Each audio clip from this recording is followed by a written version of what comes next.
నమస్కారం, welcome to Suman TV. నేను గీతాంజలి. ప్రస్తుతం మనతో పాటు ఇస్కాన్ నుంచి ప్రణవానంద ప్రభుజీ ఉన్నారు.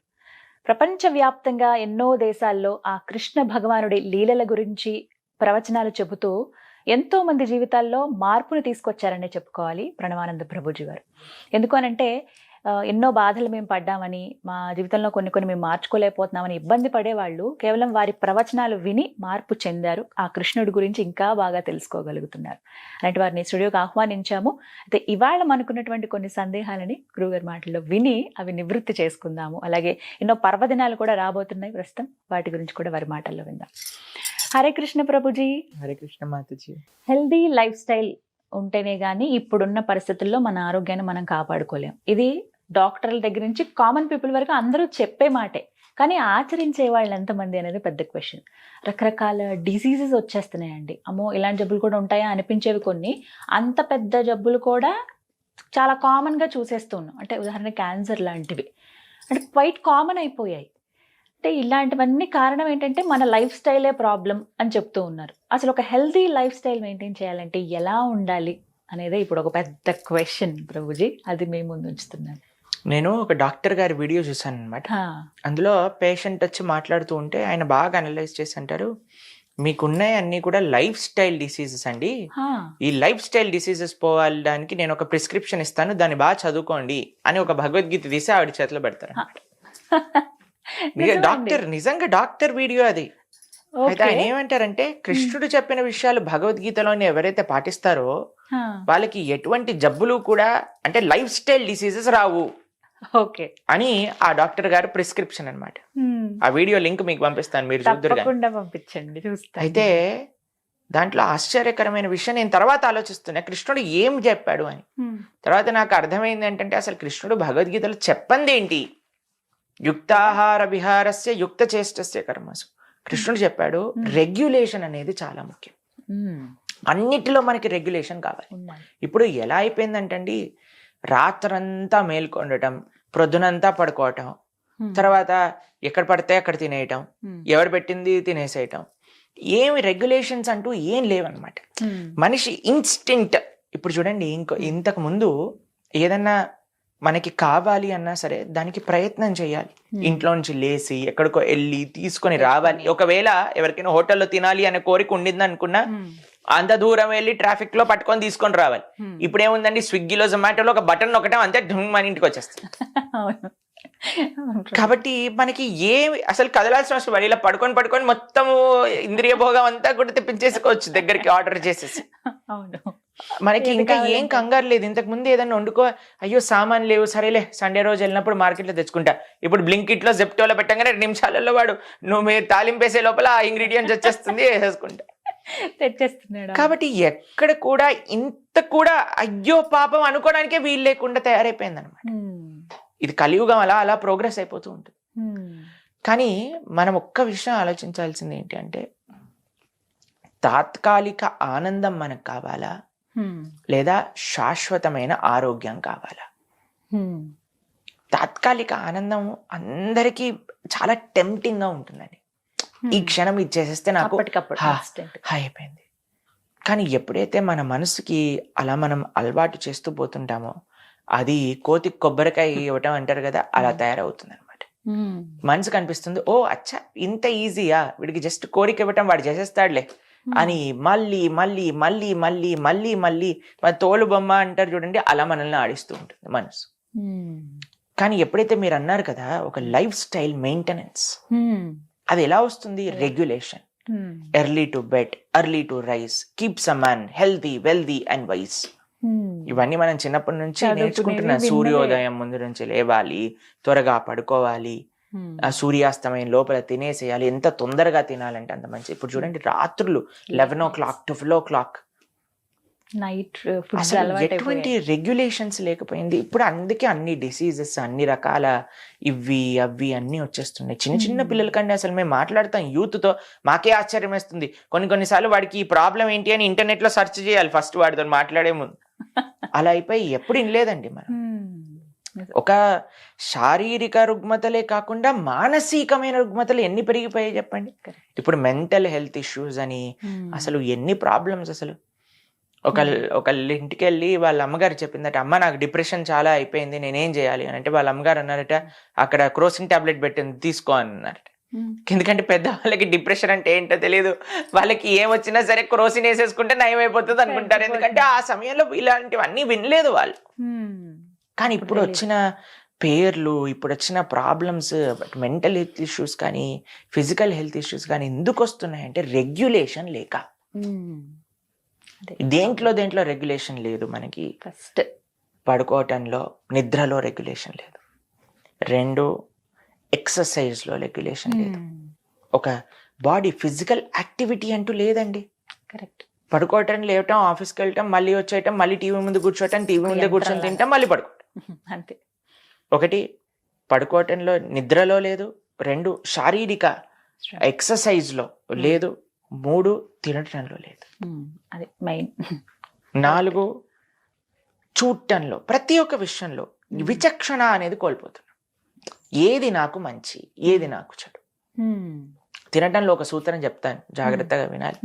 ఏది పడితే అది, ఎక్కడ పడితే అక్కడ, ఎప్పుడు పడితే అప్పుడు, ఎలా పడితే అలా, ఈ 4 తినకూడదు. అలా అసలు చేయకూడదు. తిండి విషయంలో చాలా రెగ్యులేటెడ్ గా ఉంటాయి. కానీ ప్రభుజీ తప్పని పరిస్థితులు ఉంటాయి. ఇప్పుడు ఆఫీస్కి వెళ్ళినప్పుడు ఇంకా వేరే చాయిస్ లేనప్పుడు అక్కడ తినటము, బయట ఎక్కడైనా వర్క్ చేస్తుంటే అక్కడ తినేయటము. అంటే మేజర్గా అందరూ చెప్పేది ఇదే, మీరు చెప్తున్నారు బాగానే ఉంది కానీ మాకు ఇంకా సోర్స్ లేదు, తినక తప్పట్లేదు, ఎక్కడ పడ్డా మాకు అవి అలవాటు. మీకు విషయం చెప్పినా అండి, మనసు ఉంటే మార్గం.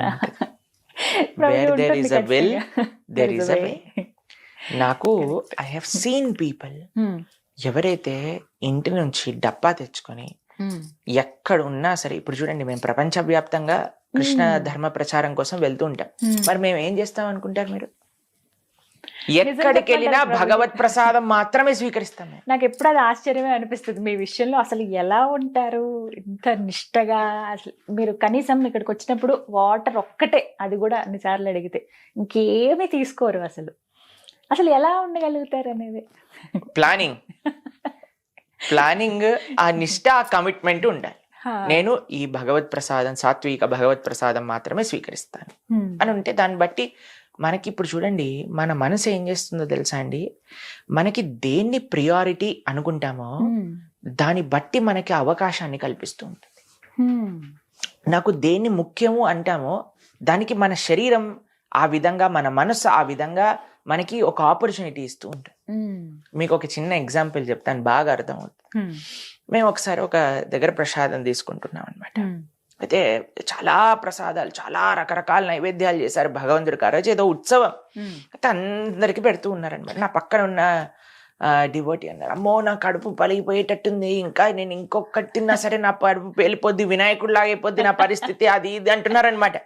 అయితే అందరు వస్తున్నారు, ప్రభుజీ ఇది ఒక్కటి తీసుకోండి, ఒకటి లేదు లేదు లేదు అస్సలు వద్దు, నా కడుపు పేలిపోతుంది అంటున్నారు.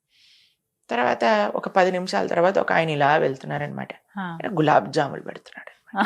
నా ప్లేట్లో పెట్టాడు గులాబ్ జామ్. అయితే ఈయన పాపం వద్దు వద్దు వద్దు అన్నాడు కదా అని ఆయన వెళ్ళిపోయాడు. వెళ్ళిపోతే, ఓ ఇక్కడ రా, ఏమైంది అని అంటే, ఏం పెడుతున్నావు? గులాబ్ జాములు. అయ్యో గులాబ్ జామా పెట్టు అని. అదేంటి ప్రజ మీ పేలిపోతుంది అన్నారు, పగిలిపోతుంది అన్నారు అంటే, ఏం లేదు స్వీట్కి పర్వాలేదు అని. అయితే నేను అన్నాను, ఏమైంది ప్రభుజీ అలా అంటే, అంటే స్వీట్కి వేరే కోటా ఉంది ప్రభుజీ కడుపులో, దానికోసం ఏం పర్వాలేదు. ఎందుకు? మనకి ఇష్టం కాబట్టి. మనకి ఏదైతే ఇష్టం అనుకుంటామో, మనం ఏదైతే ఇంపార్టెంట్ అనుకుంటున్నామో దానికి మనం ఆపర్చునిటీ ఇస్తున్నాం కదా. అలానే మనకి మన ఆరోగ్యం ఇంపార్టెంట్, మన ధర్మం మనకి ఇంపార్టెంట్, మన యొక్క వ్యక్తిగత ఆరోగ్యం మనకి ఇంపార్టెంట్, మన యొక్క కుటుంబం మనకి ఇంపార్టెంట్, దైవం ఇంపార్టెంట్. దేన్ని మనం ఇంపార్టెంట్ అనుకున్నామని మన మనసులో దృఢంగా పెట్టుకున్నాం అనుకోండి, దానికి మన మనసు, మన శరీరం సహకరిస్తుంది. మన సంకల్ప బలం లేదంతే, అదే లోపం అంటారు. కాబట్టి మీరు గట్టి సంకల్పం ఉండాలి. ప్రభుజీ మనం యాక్చువల్గా ఎట్లాగైనా సరే ఈ లైఫ్ స్టైల్ బ్యాలెన్సింగ్ చేయాలి. 8-8-8 ఇది సూత్రం అండి. 8 ఫర్ బాడీ, 8 గంటలు శరీరానికి ఇవ్వాలి, 6 గంటలు నిద్ర, 1 గంట ఎక్సర్సైజ్, ఇంకో గంట తినటం, వీటిలలో అన్నిట్లో ఒకటి. 8 ఫర్ బాడీ. 8 for work. ఇప్పుడు 8 గంటలు పని. మనము 9 to 5 జాబ్ అంటే 8 Yes. అవర్సే కదండి. అంతే. 8 to body, 8 to work, and ఇంకొక రెస్ట్ ఆఫ్ 8 అవర్స్ ఉన్నాయి కదండి. దాన్ని ధర్మం కోసం, దైవం కోసం, కుటుంబం కోసం, సమాజం కోసం డివైడ్ చేసుకొని మనం ఇలా కానీ మనం బ్యాలెన్స్ చేయండి. ఆనికంటే ఆనందం ఇంకోటి ఉండదండి. ఎప్పుడు ఎవరిని మన జీవితంలో ఇది అది అని అసలు కంప్లైంట్సే రావు. ఎందుకంటే మనం ప్రపంచాన్ని చూస్తాం కాబట్టి. ఇప్పటి వరకు మనం ఒక కకూన్లో మనం ఇలా నేను ఇది చేయలేకపోతున్నా, నేను ఇది చేయలేకపోతున్నా, నాకు ఈ ప్రాబ్లం ఉంది, నాకు ఆ ప్రాబ్లం, నన్ను అలా అన్నారు, నేను ఇలా అన్నారు. ఇది కాకుండా ప్రపంచంలో సేవ చేయడానికి వెళ్ళినప్పుడు, ఒకళ్ళని అర్థం చేసుకోవడానికి ప్రయత్నం చేసినప్పుడు, మన కంఫర్ట్ జోన్ దాటిన ప్రయత్నం చేసినప్పుడు అప్పుడు అన్నీ సెటిల్ అవుతాయండి. కాబట్టి వీటిలో చాలా ముఖ్యంగా మనం ఉండాల్సింది ఏంటంటే regulation. Regulation in sleeping, regulation eating, regulation in ప్రతి ఒక్కటి మన ప్రపంచంలో ఏదైతే మన ఇంద్రియాలని వదిలేకుండా రెగ్యులేట్ చేయడం అన్నమాట. కాబట్టి ఇది చాలా ముఖ్యం. అంత ఈజీ పద్ధతి కాదండి. ఇంద్రియాల్ని అవి గుర్రాల్లాగా పరిగెత్తుతూ ఉంటాయి, కంట్రోల్ చేసుకోవటం. కానీ వాటిని పగ్గాలు పట్టి ఆపే ప్రయత్నం ఎవరు చేశారు? అర్జునుడి యొక్క రససారథిగా కృష్ణుడు చేశాడు.